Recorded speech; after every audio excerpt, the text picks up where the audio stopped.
Hi everyone, my name is Sasha Van. I'm a certified rehabilitation counselor and I'm currently a practicum therapist as I'm working through my doctoral program. So you may be tuning in as one of my students. If so, hello, or just someone ready to learn some useful tips about communication. The three main topics that I'm going to cover today will be assertive communication, fair fighting, and clarity in communication.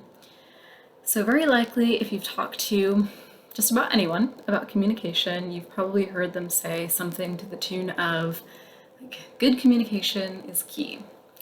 But what does that mean? What is good? And how do we actually do that? So we're going to work through an activity that might provide some clarity on the very vague nature of good communication. So feel free to pause the video to grab the necessary materials. You'll need something to write with and probably like 2 pieces of paper.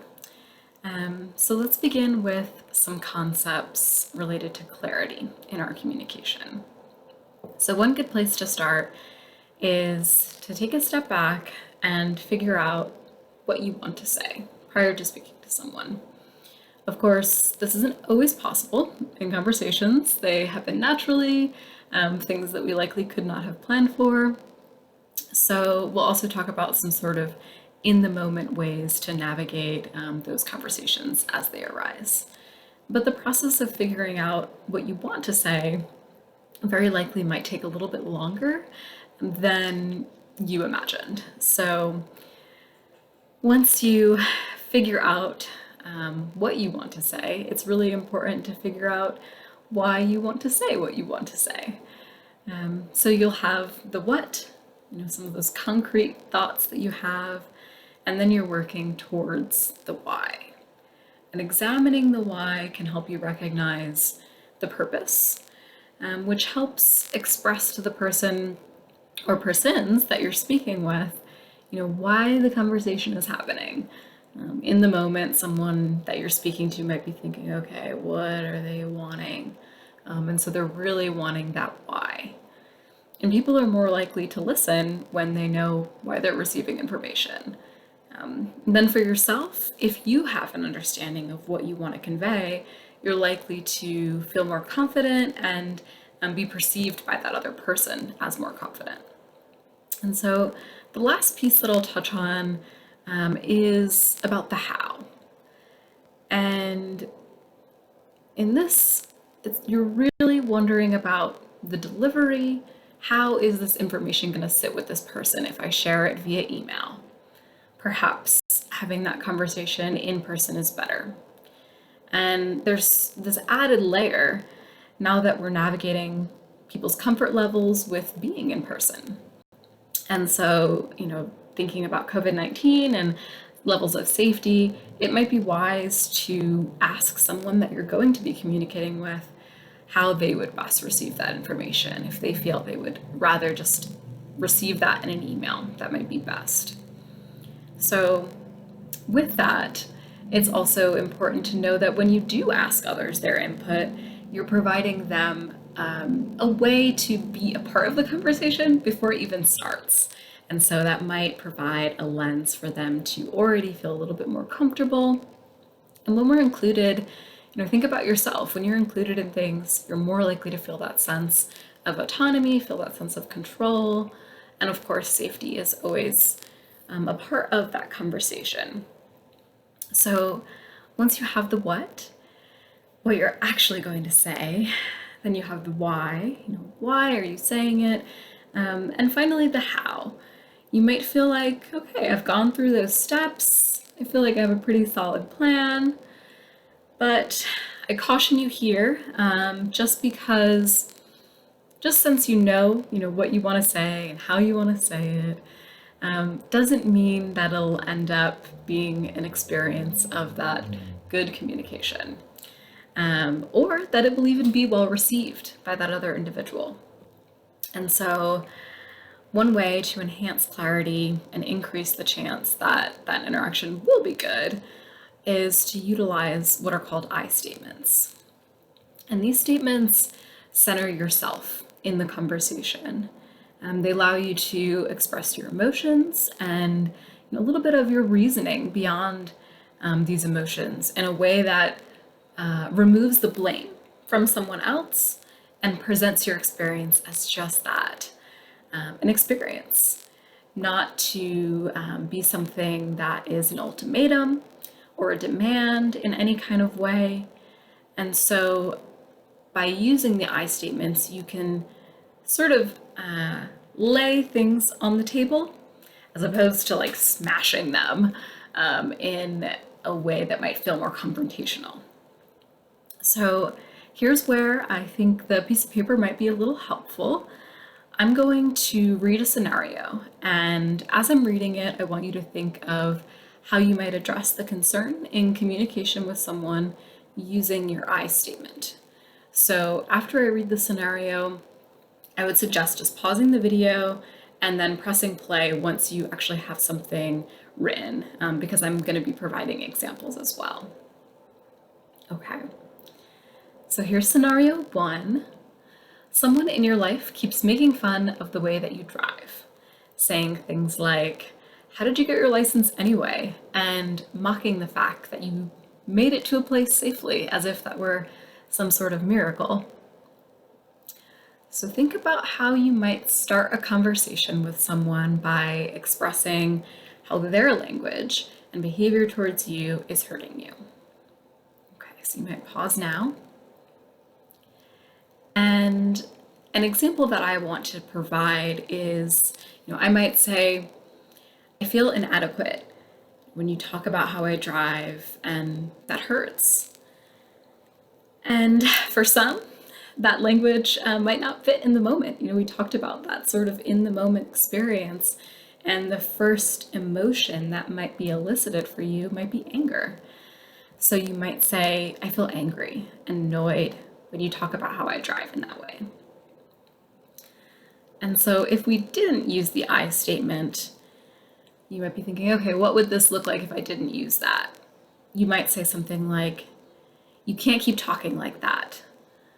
And that's pretty vague, and it places the person on the defense because now you're telling them how to act instead of telling them how you actually feel by what they're saying. So here's another example. So insert person you care about. They're continuing to cut you off while you speak, and they say that they're listening to you, but always seem to dominate the conversation. So you might say, "I feel unseen when we talk. Our conversations sometimes make me feel uncared for." If you were to not use I in that statement, a blaming conversation might look like something like, "You never let me speak. Why are we even together? You always shut me down anyway." Again, noticing the difference between the use of I in saying, "I feel unseen when we talk," versus "you never let me speak," is blaming that person for their lack of attention or lack of action. So the last example I have here is about in the workplace. So your boss has mentioned that self-care in the office, they're mentioning it, and it's something that they want you to be engaging in. And as well as your colleagues, they want you to take time for yourself.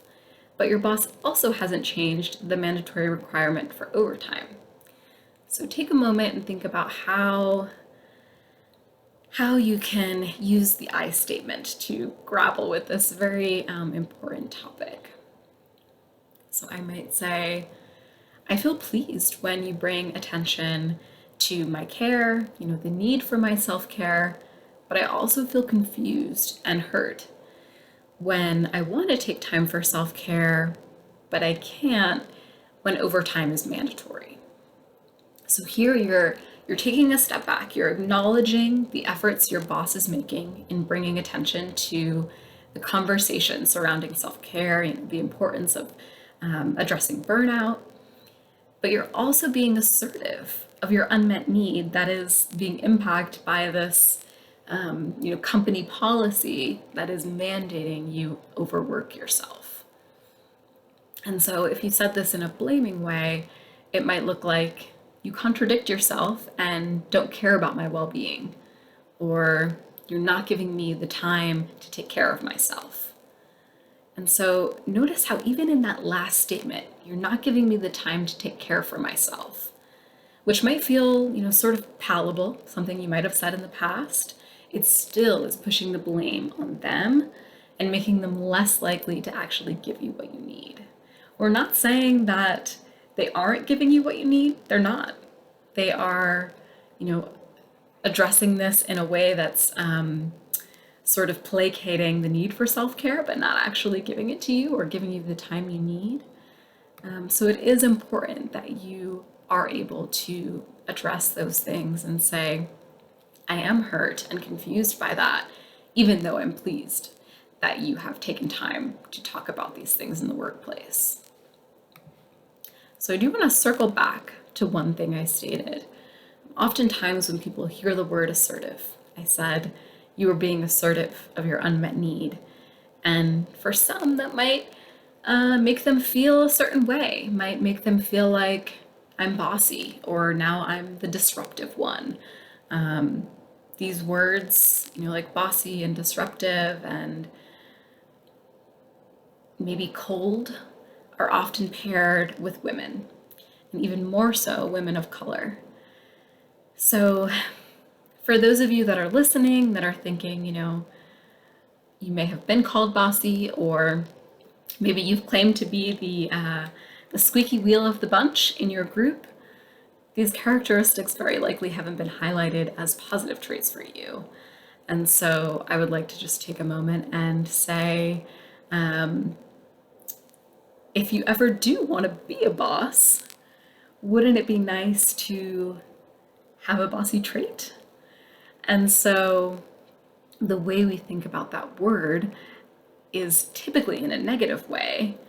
I really want to encourage you to take it back, and with it, your ability to be assertive in these areas of your life. And now you might be thinking, okay, but how? How, Sasha, how do I do that? Well, the hallmark of assertiveness is the ability to say no, no, no, nope, no, nah, no thanks, no. And saying no leaves room for you. Being aware of your rights and your needs, that will impact your ability to be assertive. If you don't have that knowledge, how are you going to know how to assert yourself? And so I say rights and needs because they're not the same thing. You may want your rights, but they should be the foundation that already exists. And as we very well know, that is not always the case. People experience workplace discrimination, other discretions all the time. But your needs are different and perhaps more personal to you. Sometimes the things that we believe are rights are not at all. For example, your boss might send you a text message and emails after work when you're not being paid. You have the right to not answer, but they may feel they also have the right to a response, which is not true, because of course you're not being paid for that time. And so what could be different in that scenario is that if you both come to an agreement that, because of the nature of your job, some of the time you're going to need to be communicating off work hours, off the clock. But it's so important to maintain that assertiveness and maintain your boundaries and be able to say, no, no, no, nope, no, when you need, for your own well-being and for you to be able to continue to do your job in the way that you enjoy and love, perhaps. So, of course, all of our communication might not always feel like it's sitting comfortably with us. So let's now talk a little bit about how to fight fair. And I'll preface by saying I don't really even love the word fight, but that's largely because of, the way that society has made me think about the word fight as a defense in combat. But if you do look up the definition, there are multiple meanings of the word. And one that really stuck with me was to put forth a determined effort. So if you view fighting in this way, it sounds as though you're working toward resolution as opposed to something that can only be hostile in nature.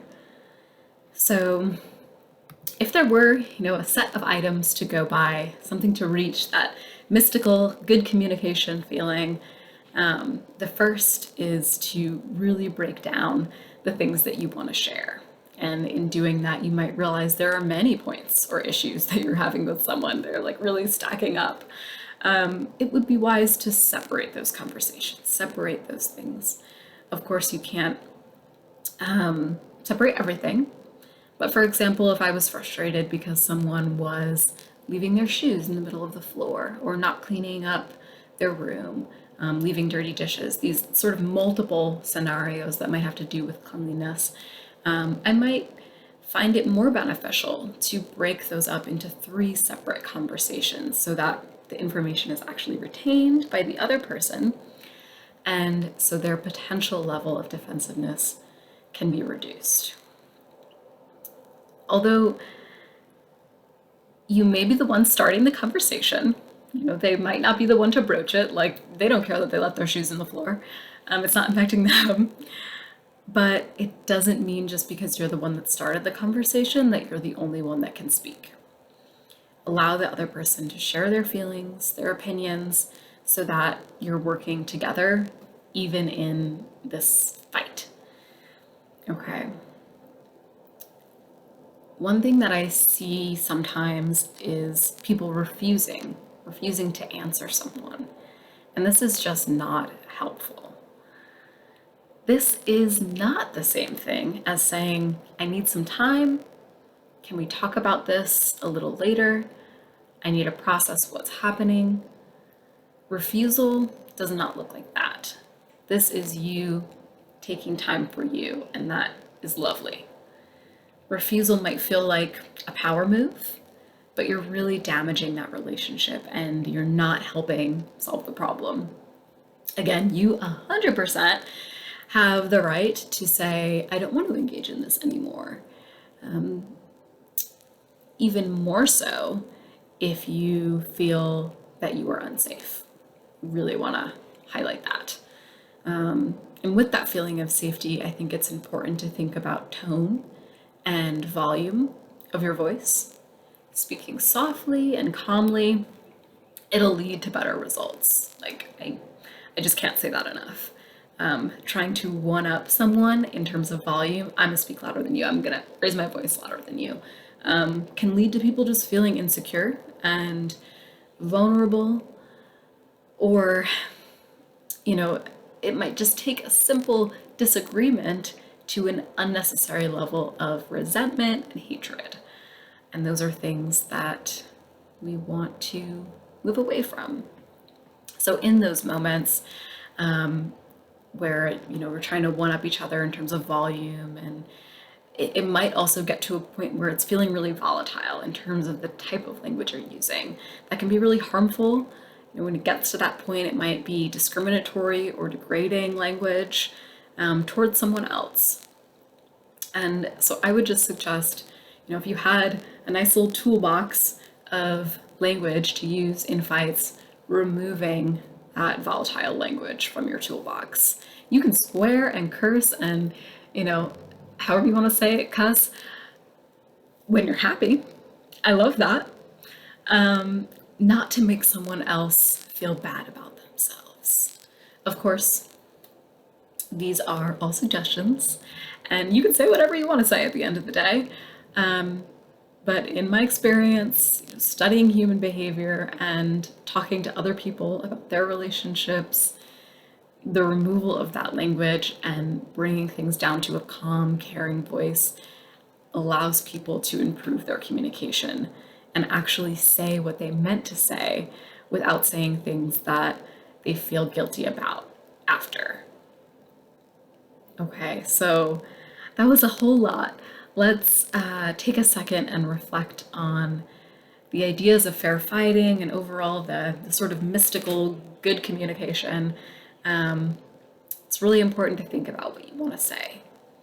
how and where you want to say it, perhaps breaking up those ideas into smaller conversations if you're feeling like the topics that you want to discuss are really increasing in number, using language that's warm and inviting of the other person so they want to stay in the conversation with you, and providing yourself that space if you need to take a break. Really asserting that need for space using I statements so that you can pause the conversation if you need to. And lastly, perhaps find someone who has, less investment in the relationship or in what you are trying to discuss with someone else. That doesn't have to be someone that you're going to for advice, really. You already know what's best for you, so you can make that decision. Rather, having this person as a listening ear so that you can better process the experience.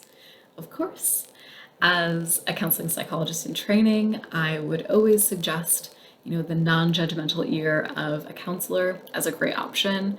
And as always, if you'd enjoyed this video, like it, share it with friends. You can find my other videos on other social and psychological experiences on my channel. So thanks so much for spending this 20 some minutes with me.